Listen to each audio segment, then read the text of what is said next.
जय सिया राम सभी को। रामचरितमानस अयोध्या कांड दोहा संख्या 85। राम लखन सिय जान चढ़ी शंभु चरण सिरुनाई। सचिव चलायो तुरत रथु इत उत खोज दुराई। उन्होंने कल याद करिए तो एक रथांग शब्द का भी उन्होंने प्रयोग किया था चकवे के लिए, और बहुत सुंदर वो उन्होंने बात कही। तो यहाँ भी देखिए कि जो रथ है उसको सुमंत्र जी ने ऐसे हाँका कि उसकी खोज खो जाए, किधर को गया ये खो जाए। तो ये भी है इसी संसार में, भगवान इसी संसार में है,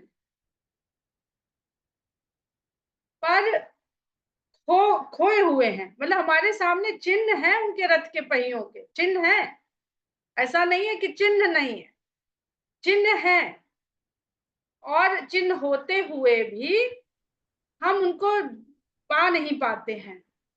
तो भरत जैसा होना चाहिए जो उस रथ चक्र के चिन्ह नहीं, उनके चरण चिन्ह को खोजे। और एक पुस्तक है मेरे पास, उसमें जब हमने पढ़ा, कुबेरनाथ राय जी की है, उसमें उन्होंने बताया है कि राम का जो वनवास है वो साहित्य और लोक, ये दोनों को साथ लेके चलता है। कोई भी रथ होता है उसमें दो पहिए होते हैं, दोनों पहिए चलते हैं।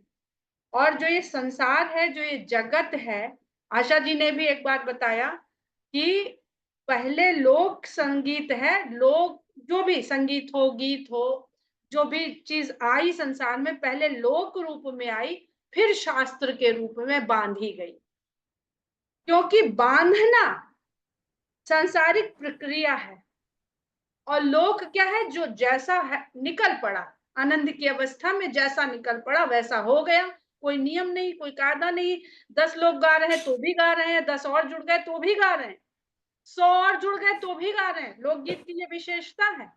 और शास्त्रीय, गुरु बैठेगा और एक ही पंक्ति, एक ही राग, एक का उसका आरोह अवरोह पकड़, कहिए 2 साल आपसे गवाता रहे और आगे ही ना बढ़े, और तब भी इजाजत ना दे कि इसको जाग गाया ना मंच पे, नहीं, अभी पारंगत नहीं हुए। तो जो रामचंद्र जी का जो चरित है, जो जीवन है, जो चरित गाथा है, कि अगर खाली महल में हो जाती, भवन में हो जाती, तो वो कहते हैं कि रथ का चलना है, शास्त्र का चलना रथ का चलना है। और वनवास में चलना कोई मार्ग नहीं। पर्वत भी है, पहाड़ भी है, नदी भी है, नाला भी है, कांटे भी हैं, उसमें चलना ये लोक का भी चलना है। वहां पे चौराहे नहीं बनाए जाते, वहां ट्रैफिक लाइट नहीं बनती, अब रुक जाओ, अब चल जाओ, अब दाएं चलो, अब बाएं चलो, ऐसा नहीं होता है। तो अगर राम यहीं यहीं रह जाते बाकी रघुवंशियों की तरह, तो खाली शास्त्र शास्त्र जनित ईश्वर रह जाता, जो वेदों में निरूपित है। वेदों में निरूपण के बाद भी नेति नेति है। इसलिए राम ने वनवास जो उनके जीवन में आया, वो शास्त्र से मुक्त हो गया। पैदल चल रहे हैं जैसे सब लोग चल रहे हैं। किसको पैदल चलना सीखना है? नहीं सीखना है। रथ चलने के लिए चलाने वाला चाहिए, तमाम साजो सामान चाहिए, और आपकी सामर्थ्य हो ऐसी कि आपके पास रथ भी हो, घोड़ा भी हो, सारथी भी हो, मार्ग भी हो, तब आप रथ पे चढ़ के भगवान तक पहुंच पाओगे। जो इंद्र लंका कांड में हम लोग पढ़ेंगे ना, वो यही है कि जो मनुष्य है, संसारी मनुष्य, उसको समझ ही में नहीं आता अरे कैसे युद्ध लड़ेंगे जीवन का जब रथ ही नहीं है। तो रामचंद्र जी कहते हैं अच्छा भैया तुमको यही समझ में आता तो लाओ रथ ले आओ, हम तो सक्षम है, विभीषण को पहले ही बता चुके कि जिस रथ की आवश्यकता है वो ये है। पर इंद्रियों से बंधे हुए जीव को समझ में नहीं आता है। कहता नहीं रथ तो होना चाहिए, कहता अच्छा लाओ भाई रथ से भी करके दिखा देंगे। तो पैदल भी आप कर सकते हो, और रथ पे चल, कहीं भी कोई अक्षमता नहीं है। तो खोज दुराई जागे सकल लोग भय भोरू गे रघुनाथ भय अति सोरू। भोर होते ही चारों ओर शोर मच गया कि राम तो चले गए। रथ कर खोज कतहु नहीं पावहि राम राम कही चहु दिस धावहि। रथ की खोज करते हैं लेकिन कहीं नहीं पाते हैं, रथ को कहीं नहीं पाते। देखिए क्या खोज रहे हैं, रथ कर खोज, राम को ढूंढते तो राम तुरंत मिल जाते। क्योंकि राम कहीं जाते ही नहीं है, राम तो भीतर विराजमान है। जैसे वो द्रौपदी की कथा है ना, कि द्रौपदी ने कहा जब उसका चीरहरण होने लगा कि हे द्वारिकाधीश, अब तुम्हारे ही हाथ तो लाज है। पहले सबको पुकारी, अर्जुन को, भीम को, युधिष्ठिर को, नकुल सहदेव को, फिर भीष्म पितामह को, सबको पुकारी। जब कोई रक्षा नहीं कर पाया तब बोली कि हे द्वारिकाधीश, तुम्हारे ही आसरा है, अब तुम ही मेरी लाज बचाओ। और जब कृष्ण ने आ गए, लाज बचाई, तो उसने कहा कि भाई बड़ी देर लगा दी। तो कहने लगे कि तुमने तो कहा ही नहीं कि भाई मेरे हृदय में बसे हुए मुरलीधर मनमोहन, आओ मेरी लाज बचाओ, तुमने तो कहा द्वारिकाधीश पधारो। तो द्वारिका से आना पड़ा हमको।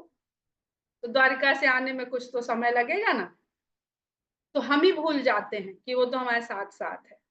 तो वही गोस्वामी जी लिख रहे, रथ कर खोज कतहु नहीं पावहीं, राम राम कही चहु दिसे। राम राम तो कह के पुकार रहे, पर खोज रथ की कर रहे हैं।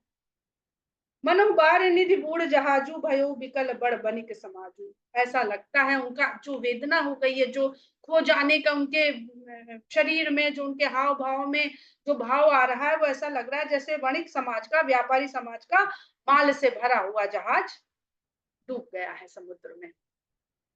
एक कहीं एक दे ही उपदेशु तजे राम हम जान कलेसु। एक दूसरे को उपदेश दे रहे हैं, समझा रहे हैं कि रामचंद्र जी इसलिए हम लोगों को छोड़ दिए के चले गए कि हमको क्लेश होगा। कहाँ क्लेश होगा? वन में उनके पीछे पीछे जाने में क्लेश होगा। तो भगवान स्वयं नहीं चाहते हैं कि उनके भक्तों को कोई क्लेश हो। बहुत सुंदर प्रसंग है, इसके एक एक शब्द जो है उतारने वाले हैं जीवन में। निंद ही आप सराहनी मीनाधिक जीवन रघुबीर बीना। ऐसे मनुष्य का जीवन पाने के पाके क्या हुआ कि हम राम के बिना जीवित है। इससे अच्छा तो मछली बन जाते, जो जल से बिछुड़ती तो कम से कम प्राण तो दे देती। तो एक ऐसे जीव को, मनुष्य जिसको कहा गया है कि सबसे सुंदर मनुष्य का शरीर मिलता है, कि जिसके लिए देवता भी तरसते हैं, ऐसा जीवन उन्हें इसलिए बेकार लग रहा है। और एक मछली का जीवन जो केवल जल में ही रह जाती है और जल से बिछुड़ते ही प्राण त्याग देती है। जो पर प्रिय वियोग विधु कीना, तो का स्मरण न मांगे दीना। अगर विधाता ने हमारे जीवन में, हमारे भाग्य में प्रिय से वियोग लिखा था, तो हमको मांगने से मृत्यु क्यों नहीं लिखी थी।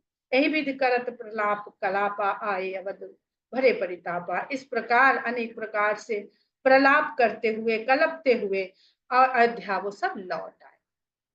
विषम वियोग न जाई बखाना, अवधि आस सब राखन प्राण। उनका ये जो वियोग था, जो इतना कठिन था, इसका बखान नहीं करते, किस तरह लौटे होंगे।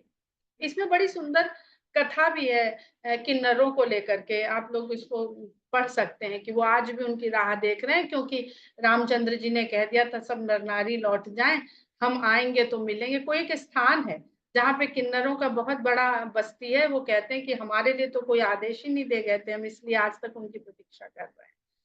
खैर, तो उनके सामने अब प्राणों को रखने का जो एक सहारा है, एक साधन है, वो केवल वो 14 वर्ष की अवधि है।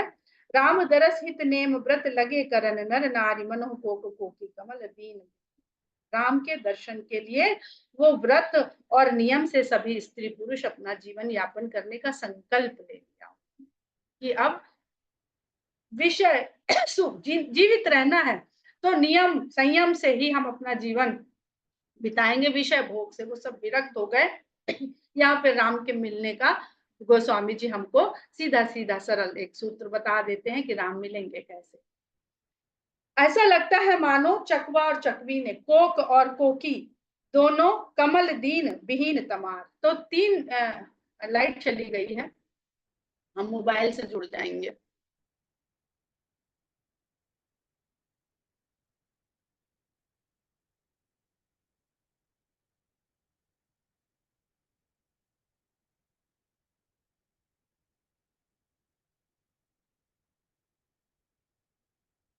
Recording